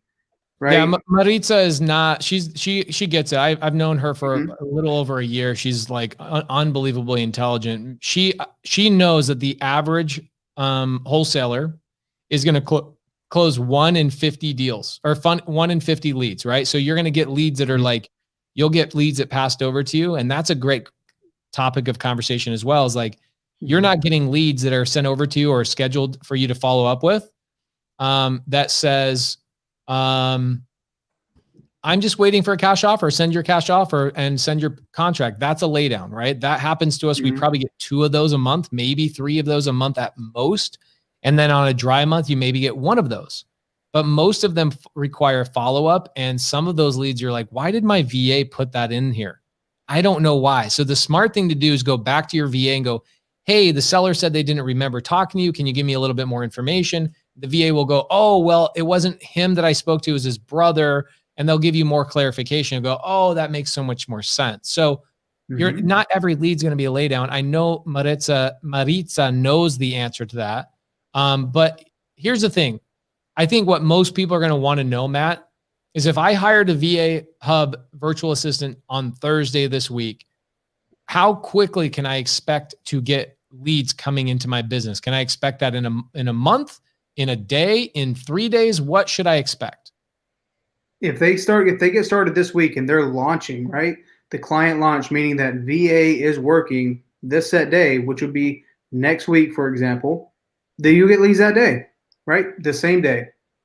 This is a great question. So King Edward, we talked about this a little bit at the very beginning. One of our virtual assistants that was on the cold calling side, but we found had specific types of talents, we just moved him to the disposition side. The answer is yes. We will actually have, because we're doing a little over a deal a day, or at least that's our goal for the year. There's certain weeks where we do 11 contracts in a week. Then there's weeks that we do 3 contracts in a week, right? But we want to average 30 plus deals a month. That's a lot of work, a lot of disposition, a lot of reaching out to buyers, a lot of communication, a lot of transaction coordinating. The answer is yes. We will end up having multiple VAs on the disposition side of our business doing the tasks that are required to do day in and day out, reaching out to buyers, sending out houses on blast, communicating with the transaction coordinator, making sure that everything is all buttoned up all the way through. Yes, the answer is yes, yes, yes, yes, yes. There's not a single part of our business in our American Home Offers business. That's the name of our acquisition business, American Home Offers. There's not one part of our business that will not be dominated by virtual assistants by the end of this quarter. Ooh. Christian, Cody, you want to jump on this? What are the biggest changes you decided to make on your business for this upcoming year? I would maybe talk about the merger with Matt, maybe moving Nick out of acquisitions and into the JV department, maybe touch on a couple of those things. Yeah. So one of the biggest changes, obviously, if you've been listening to this, was we decided to merge our wholesaling operations, mine and Pace's, with Matt Beard's as well. So really, so that we're able to divide and conquer. We're able to take the best traits of that each of us have, and bring those together and be able to really automate the business at an even higher level. And then so we could focus on other objectives that we have and other goals that we have that we want to build out over this next year. And so that's definitely one of them. And then within our company as a whole, the people in our team have shifted into different seats. So, Nick, honestly, now to JV. So if you have deals that you're trying to sell, shameless plug, you can hit up Nick Newling on our team here in Arizona, Georgia, Florida, Texas, Nevada. We can help you sell those deals, or we might buy them if it's a deal that we'd like to buy as well. So we moved over Nick to be in that role just because it fit him better, right? So one of the things that you have to realize is when somebody's sitting in the wrong seat, whether that's you doing the wrong thing or whether it's somebody on your team doing the wrong thing. And like the conversation we had about maybe a virtual assistant that is doing, maybe cold calling and they're not performing at a high level, move them into doing maybe texting for you, or move them into admin work for you. So you just readjust based around people's skill sets, because if somebody has a great work ethic, like Nick has an amazing work ethic. Pace and I were at we're on a Sunday, we met up to, work on job descriptions for 5-6 hours today. And we're just in the office, knocking out this work over there. And Nick just shows up at the office and we're like, what are you doing here? And he's like, I came to just plan out my week and to get organized. And so I could, make my plan happen this week. And we're like, all right, sweet. It's like Nick doesn't have a work ethic issue, but it's maybe he's not in the right seat that he can be excelling at his highest level and truly fulfilling his highest purpose, within the company. So we've made some position readjustments, company merge.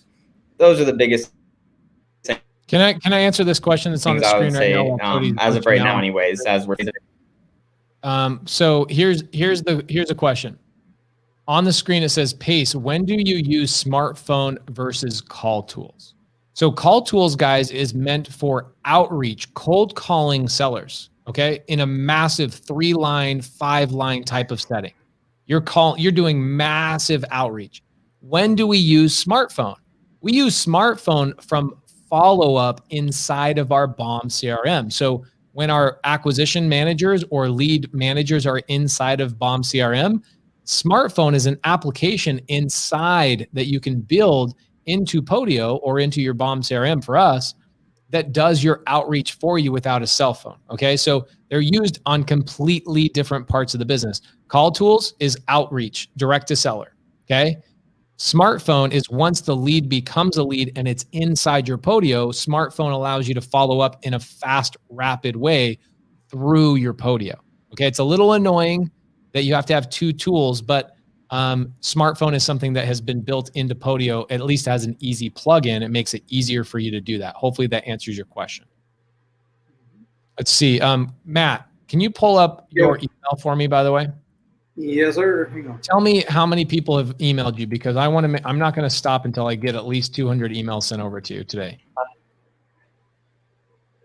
Oh, my phone has been buzzing like crazy, so I'm sure there's. Okay, guys. So Matt Beard at vahub.com. He's going to be sending over cold call scripts. He's going to be sending over door knocking script. He's going to be sending over text scripts, and then he's going to be giving you some training on what tools and how to set them up for a virtual assistant. So email him and he'll get those. He'll reply back with that. Okay. Cody makes a good point. We do a lot of JV deals. So if you guys have a deal in Arizona, Florida, Georgia, Texas, Nevada, we can help them get sold, or we will buy them. I will only buy Arizona. We will buy anything. Florida, Georgia, Texas, Nevada, we don't want to do fix and flips in those. So we'll either acquire them for sub-2 or seller finance, or we'll help you dispo those. Arizona, we are a buyer for fix and flip. So let us know. We'd love to help you out. Dylan Good says, I have BOM CRM. I love it and would love to see a demo of smartphone inside of that. Is that something we can do for them, Matt or Cody? That Dylan Good's one of my students at sub 2. Oh yeah, definitely. They say, are you in business with Ryan Pineda? No, but I love Ryan Pineda. I think he's awesome. He's doing really good content. He's super smart guy. I've spoken at his I've spoken at his real estate meetup. Jamil and I did that in January of this year. Last year. Holy moly. I love Ryan. He's a good friend. And he's currently coming on board to help us talk about batch driven a lot more. Amazing, amazing guy. But no, we are not partners. We're just lucky to call him friend.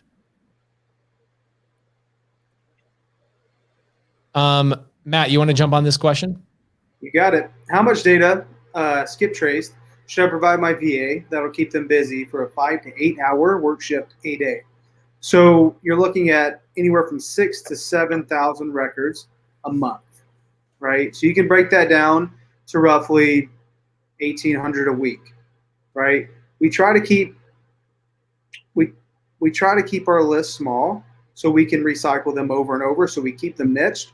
But if you're talking about new data that you're going to spend, that you're going to have to actually pay to get skip trace a month, you're looking at about 6,000 to 7,000 records. Okay, here's a question. Christian Hernandez, when planning your long-term nurture campaign, how soon and how often do you contact them?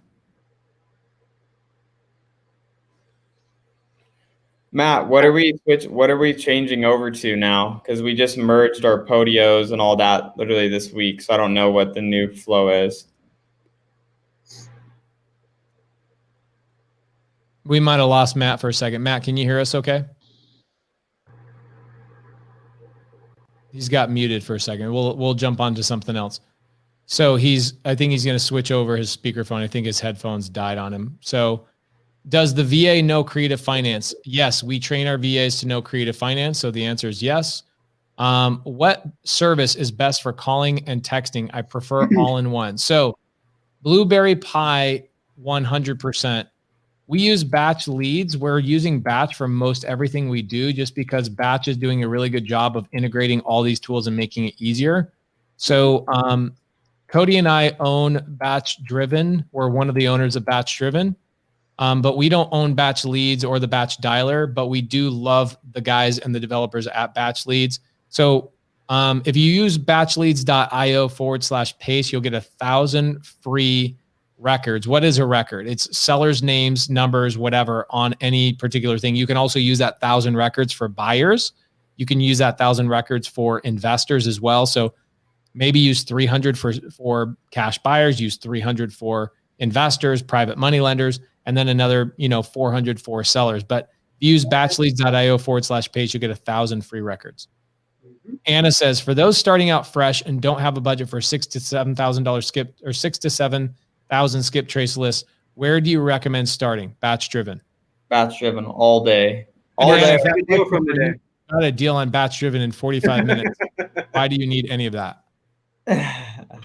Sony Talas says, I'm scheduled for a call. Interesting. Sony said, or yes, I don't know if it's got to be Sony. I'm scheduled for a call with y'all at 6:30 p.m. Central Time for VA Hub service. That's awesome. So Matt, if I wanted to get on the phone and hear more and have a one-on-one conversation, where should I go in order to get that information? Yeah, so we try to make it as simple as possible. If you go to vahub.com, you'll enter your name and your email address. You'll be taken to a form where we learn more about your business, and you book what's called a discovery call. And that's what it is. We're going to learn more about your operation, what you're hoping to accomplish with virtual assistants, and we're going to make sure that we're the right fit before we commit ourselves to each other. So it's as simple as going to vahub.com, booking that call. You're going to want to set out about 30 to 45 minutes of your time. So it's actually a Zoom call with one of our teammates, and it should be a ton of fun. So just like Sony here at 6:30 p.m., she's going to be doing her discovery call. If you guys want to do something similar, vahub.com, and be sure to book it there. Love it. So guys, we've tried to do this 2 weeks in a row, and I have failed. I have failed you all. Last week, we were supposed to do goal planning session. Okay. This is what we're going to do. Here's what I think we need to do a better job of is next week, we are going to stick to the topic. What happened today is we started getting on virtual assistants and I got sidetracked. Welcome to Pace's world. Okay. What we're going to do is we're going to have you guys download the goal planning session PDF. Okay. So next week, we're going to go through goal planning. Cody, myself, and Matt, we're going to talk about goal planning in 2020. I'm sorry, 2021. I'm going to share this with you guys right now. Okay. So let me create a Google link. And what we're going to do is next week, I want everybody to see this real quick. Hold on. Let me share my screen with you guys so you guys can see it. We want to make sure that you guys, I can't share my screen because I have a brand new freaking computer. So sorry about that, guys. Okay, so we're going to, guys, look at the screen.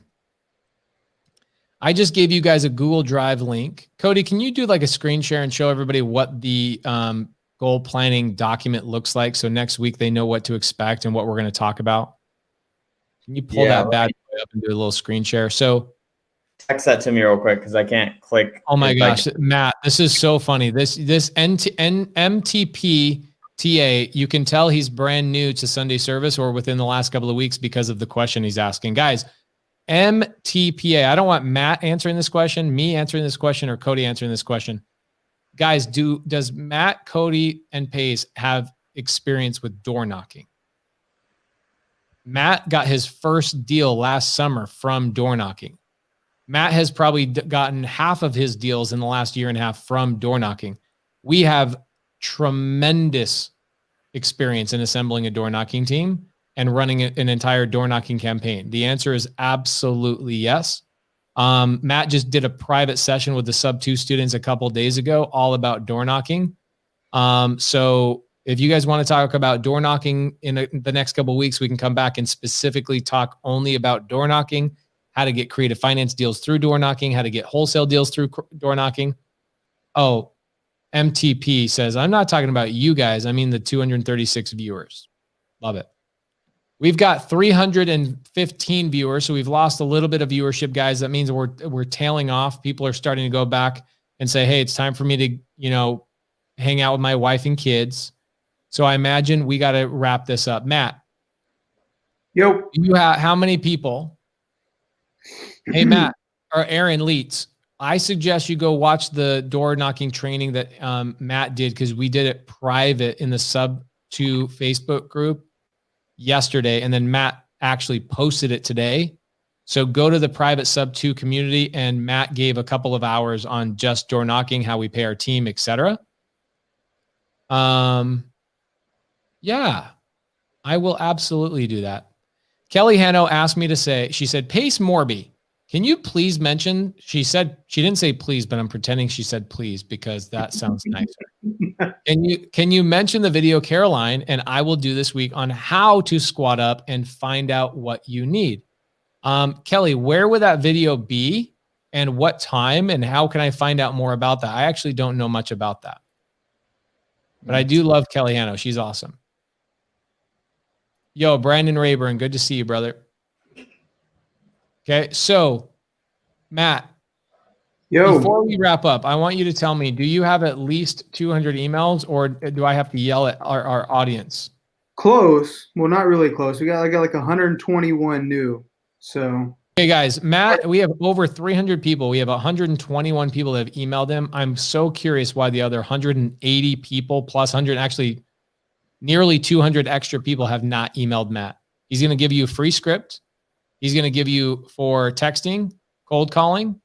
He's going to give you tools and exactly what you need in order to hire a virtual assistant. And then Matt can answer any question you have about VAs. He runs all of our VAs. Matt and Cody, how many VAs do we have in our business as of right now? 29. 29. No, that's wrong. How many? 33. 33 virtual assistants in our business right now. So from a man who's, hey guys, do I manage those VAs? No. Negative.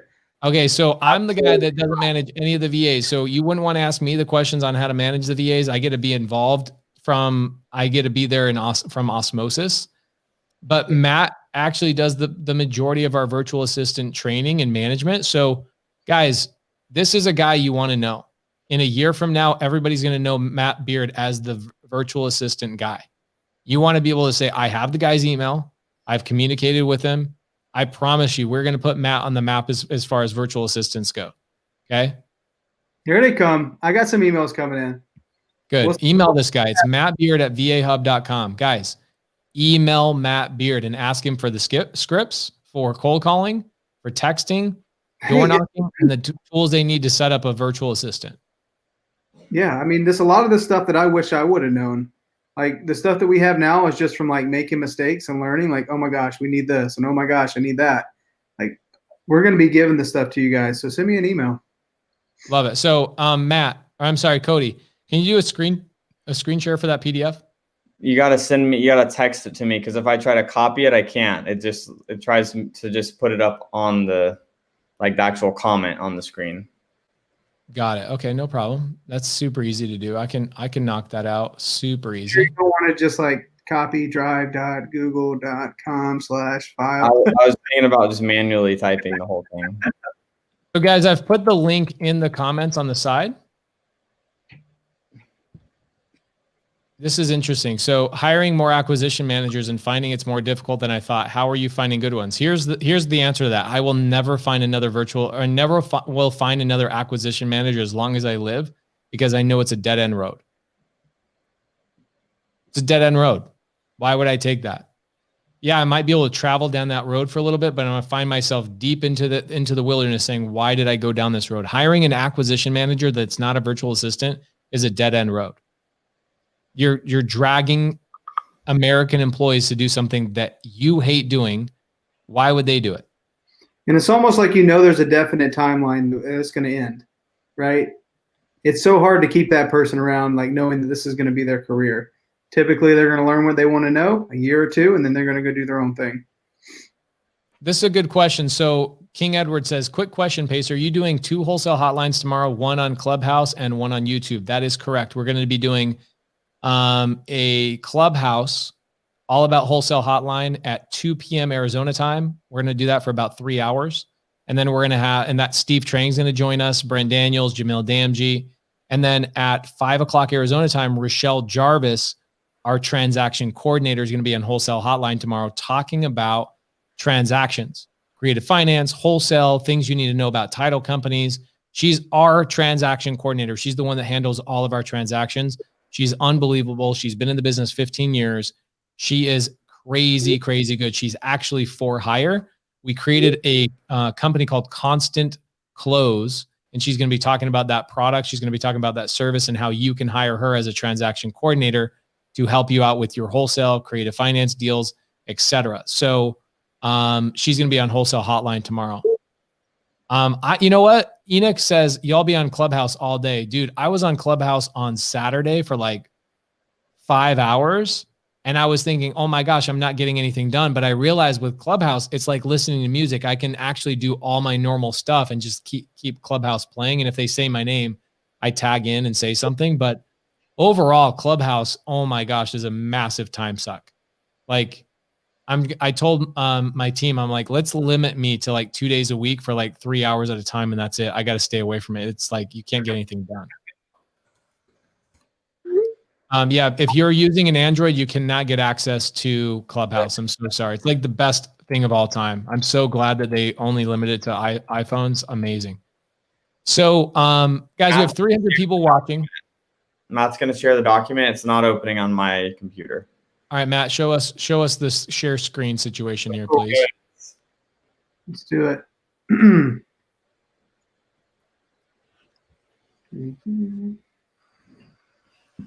You guys see? So guys, this is our goal planner. We're going to be going over this next week. We will be focusing on this, talking about the goals, our action steps, and we're going to be filling that out. I will be filling mine out in real time with you guys next week. So download this. The download link is in the comments section in both Facebook and YouTube. We've posted it 3 or 4 times. It says https://drive.google.whatever. So please do me a favor and download that. Next week, we're going to be going through our goal planning session as a group, as a company. We'll be talking about Matt, Cody, and my business, talk about some personal goals. And next week, we want to see your guys' goals. And we want to bring a couple of you guys on stage next week. I actually want to have some more live interaction with you guys, not just the comments on the side. We want to have you guys on the show. So next week, we're going to bring on probably 15, maybe even upwards of 30 people every couple of minutes and talk about your goals, and we'll give you some action steps next week. We expect everybody to share this next week. Bring a ton of people here because everybody needs to be telling their goals for 2021. Matt. Yo. If I need to get a hold of you and I have a question about a virtual assistant, where do I email you? You can email me at Matt Beard, MattBeard, @vahub.com. Love it. Oh, check this out. Akulu Williams says, Pace, your sub-2 students are helping me get my first deal. I'm truly grateful, Pace. So guys, even if you're not a sub-2 student, please reach out to my sub-2 students. They're such badasses. They're trained ninjas. They have access to me almost 30 hours a week in my team. They are absolutely unbelievable. Kelly Hanno and Caroline are going to be talking about how to squad up. Before we wrap up, Kelly, did you answer the question for me about how people can squad up and how they can learn how to squad up this coming week? Cody, what do you have to say for yourself?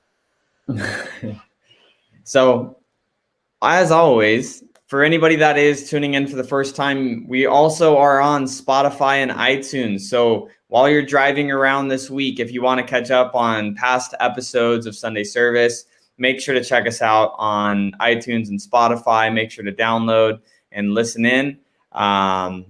that's all I really got. I'm excited. First Sunday service of the new year. You know, we're about a year and a half in of doing Sunday service. So we're going to hit 2 years and right before summer this year. Guys, thank you so much. After the goal planning session of this coming Sunday, we're going to get back on full-time creative finance conversations. Also, what I want you guys to do is we're going to be doing a lot more case studies. We bought a ton of sub-2 deals in December. We're going to be talking about those properties. I might even do a couple Sunday services directly from the properties, sitting in the properties, make it a little bit more real for you guys if that'd be interesting. Showing you guys how, you want to hear something super dope? Check this out. I'm going to do this new YouTube series once a month where I compare the stock market to real estate. But instead of me comparing it like all these lame asses on YouTube, what I'm going to do is I'm going to do a YouTube video where down to the dollar, what it takes me to invest into a sub-2 deal and get it cash flowing down to the dollar, the cost of that, I'm going to take that exact amount of dollars and I'm going to buy Bitcoin with it and compare it. Then the next month, I'm going to buy Tesla stock and compare it. So every time I buy a new property subject to, I'm going to take this exact dollar amount and then invest that same dollar amount into a different investment form. And we're going to compare it over the course of the next 12 months. You're going to do a burr too? You will, I was going to do a burr, but then I realized it'd be such an unfair it would take like a year and a half to stabilize it. I mean, by the time, that's a long time. I think Dogecoin would outperform it. I think doing a burr strategy, what might have to happen is I might have to do one burr strategy, and during that same time frame, I'll do 30 sub-2 deals with the same amount of money. And that we'll compare those 32 deals versus that one sub-2 deal, and we'll see or that one burr deal, and we'll see what happens. But there you go.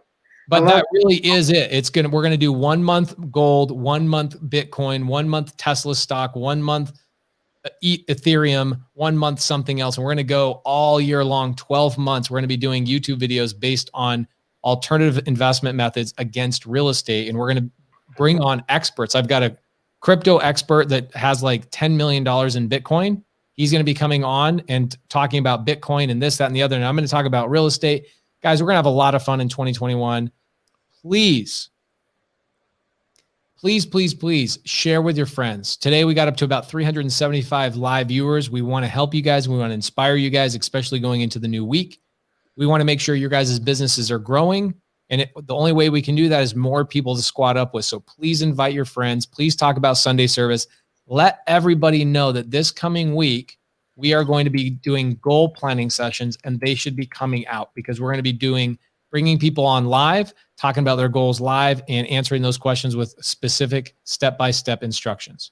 All right, guys, thank you so much for tuning into Sunday service. We appreciate you guys. Anna Martinez says 2021 is going to be amazing. And Anna, it already is amazing because you've already got the first deal of the year for using Batch Driven. You're the shit. Guys, thank you so much. Have a great night. We'll